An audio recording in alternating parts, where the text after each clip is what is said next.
Hello guys, I hope आप सब मस्त होंगे। तो आज हमने non veg dish fish head with पेठा कद्दू जो कि घर में मौजूद साधारण मसालों को यूज़ करके बनाया है। इसमें कोई भी पैकेट वाला मसाला यूज़ नहीं किया गया है। ये सिंपल मसालों के साथ हेल्दी वे में बनाया गया है। देखिए गाइस, कद्दू कितना सॉफ्टली फिश हेड के साथ मेल्ट हुआ है। चावल के साथ बहुत ही अच्छी तरह से खाया जाता है। यह बंगाल का एक खास स्वादिष्ट डिशों में से एक है। लगभग हर बंगाली घर में ही ये पकाया जाता है। दोस्तों, आपका अपना चैनल टेस्टी टेस्टी खाना में स्वागत है। यदि आपने अब तक हमारे चैनल को सब्सक्राइब नहीं किया है तो प्लीज़ सब्सक्राइब करना ना भूलें। यहाँ आपको होममेड रेसिपी कुकिंग देखने को मिलेंगे ईजी और टेस्टी वे में। हमने डिश के इंग्रेडिएंट्स के तौर पे लिया है 1 मीडियम पेठा कद्दू, 5 हरी मिर्च और 1 चम्मच मेथी।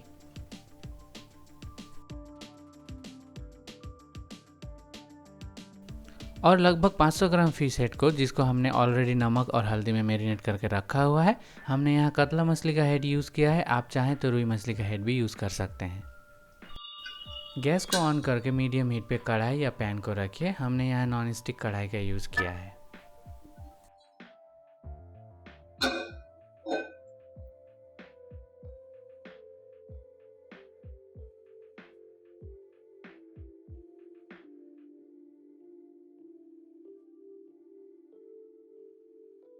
कढ़ाई लगभग मीडियम गर्म हो जाए तो उसमें तेल डालिए। हमने यहाँ सरसों का तेल यूज़ किया है। क्योंकि फिश हेड को फ्राई करना है इसलिए तेल थोड़ा ज़्यादा डालिए ताकि मछली कढ़ाई से चिपके नहीं। हमने ऑलरेडी फिश हेड को मैरिनेट करके रखा था, इसलिए आप डायरेक्टली फिश हेड को फ्राई करने के लिए डाल दीजिए। याद रखें कि गरम तेल जो है वो छींटे मार सकती है, इसीलिए फ्राई करते वक्त बी केयरफुल।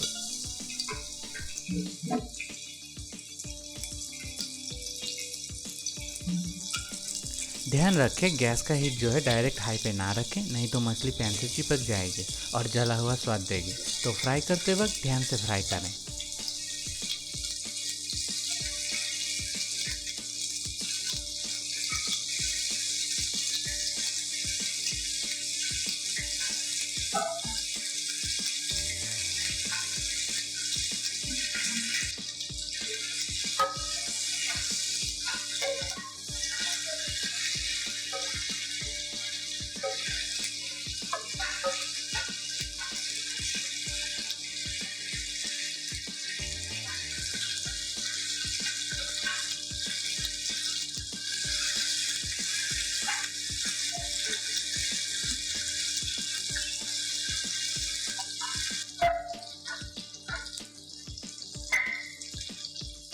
जब एक तरफ से गोल्डन ब्राउन फ्राई हो जाए तो मछली को दूसरी साइड पे उलट दीजिए ताकि हर तरफ से अच्छी तरह से मछली फ्राई हो।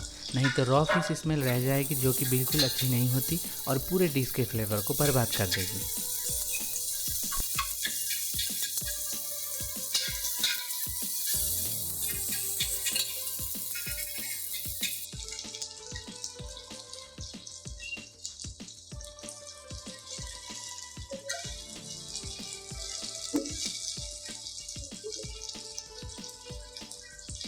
अब जब मछली पूरी तरह से फ्राई हो जाए तो धीरे धीरे फिश को आप कढ़ाई से निकाल लीजिए।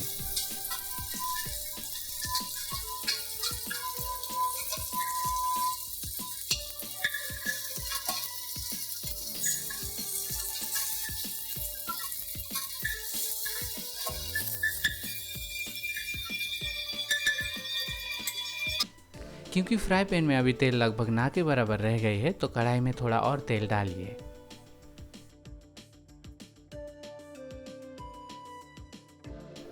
अब जब तेल थोड़ा गर्म हो जाए तो उसमें मेथी डाल दीजिए।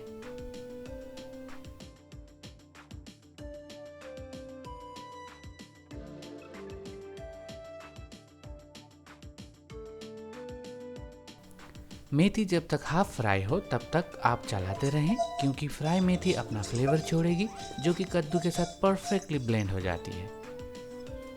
उसके बाद 4 पीस हरी मिर्च जो कि मिडिल कट करके रखा हुआ था उसको डाल दीजिए। बचा हुआ 1 पीस हम बाद में यूज़ करेंगे। याद रखें कि मिर्च भी जो है छींटे मारती है, तो be careful to your eyes.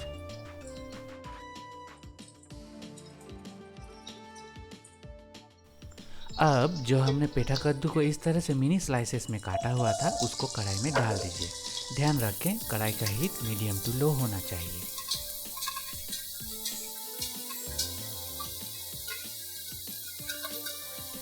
जो एक हरी मिर्च बचा हुआ था उसको अब आप ऊपर से डाल दीजिए। यहाँ हमने हरी मिर्च यूज किया है ताकि मिर्ची का रॉ खुशबू कद्दू के साथ ब्लेंड हो जाए। फिर आप 1 से 2 छोटी चम्मच नमक डाल दीजिए। याद रखिए कि ज़्यादा नमक यूज़ नहीं करना है क्योंकि बाद में आपको स्वाद अनुसार से और भी नमक ऐड करना पड़ सकता है। फिर इसमें 1 चम्मच हल्दी भी डालिए।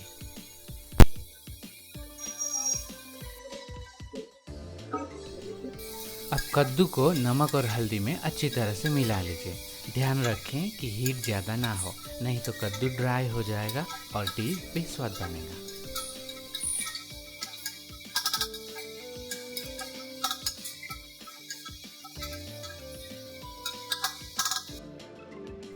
अब कुछ देर तक ओपन कुक हो जाने के बाद कढ़ाई को अच्छी तरह से ढक दीजिए। कुछ मिनटों के बाद ढक्कन उठाकर देखिए, कद्दू लगभग इस तरह का होगा। अब आप अच्छी तरह से मिलाएं और देखिए कद्दू खुद का पानी छोड़ने लगेगा। याद रहे इस डिश में हमने एक्स्ट्रा पानी को यूज़ नहीं करना है। कद्दू अपना पानी से ही उबलना चाहिए क्योंकि कद्दू का नेचुरल वाटर ही इस डिश को स्वादिष्ट बनाएगी। इस तरह से बीच बीच में ढक्कन उठाकर कद्दू को अच्छी तरह से चलाते रहें ताकि कद्दू कढ़ाई से चिपके नहीं और ना ही जले। इस तरह से धीरे धीरे कद्दू का पानी सूखने लगेगा।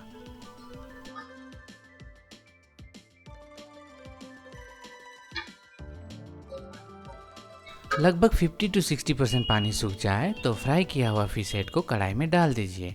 हमने फिश हेड को और भी छोटे छोटे टुकड़ों में बारीकी से काट लिया है ताकि वह कद्दू से पूरी तरह से मिक्स्ड हो जाए। रहे कि ड्राई होने से पहले ही आपको फिश हेड को डालना है ताकि कद्दू और फिश हेड अच्छी तरह से ब्लेंड हो जाए।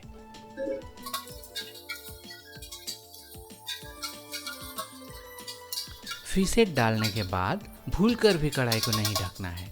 ये बहुत ही इम्पोर्टेंट स्टेप है। गलती से भी कढ़ाई नहीं ढकना है, नहीं तो स्वाद में बहुत डिफरेंस हो जाएगा।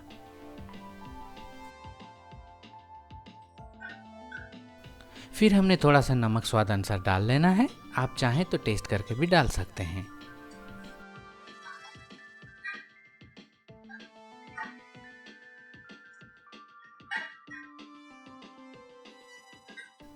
अब कद्दू को बिना ढककर चलाते रहेंगे ताकि बचा हुआ पानी भी सूख जाए और कद्दू अच्छी तरह से पक जाए। साथ ही में फिश हेड भी कद्दू के साथ अच्छी तरह से ब्लेंड हो जाए। बीच बीच में डिश को चलाते रहिए ताकि वो कढ़ाई से चिपके नहीं।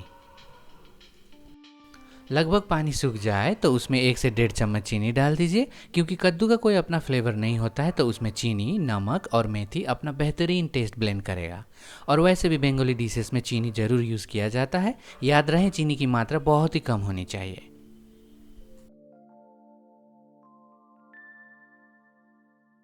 अब लगभग कद्दू का पानी सूख चुका है। इसका मतलब है हमारा dish near to finish stage में है। इसको अच्छी तरह से चला लीजिए।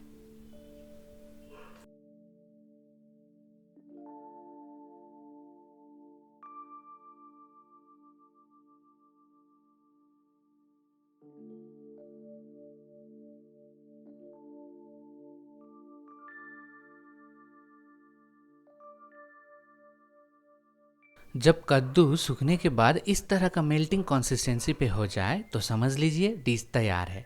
देखिए कितनी खूबसूरती से कद्दू फिश हेड के साथ ब्लेंड हुआ है। कितना यम्मी नज़र आ रहा है ना दोस्तों। देखिए इसमें हमने कोई भी मसाला यूज़ नहीं किया है। जस्ट कुछ मिर्ची, मेथी, नमक और चीनी, इन सब सिंपल इंग्रेडिएंट्स के साथ हमने डिश को हेल्दी वे में तैयार किया है। ये डिश हेल्दी है क्योंकि इसमें omega 3 fatty acid, iron, zinc, calcium पाया जाता है। तो टेस्टी वे में ओमेगा 3 चाहिए तो डिश को जरूर ट्राई करना ना भूलें। आपको यदि वीडियो अच्छा लगा हो तो लाइक और सब्सक्राइब करना ना भूलें। साथ ही बेल आइकन को भी दबाएं ताकि सबसे पहले हेल्दी रेसिपी आपके पास पहुंच जाए। तो दोस्तों सेफ रहें, हेल्दी खाना खाएं क्योंकि फूड है तो मूड है।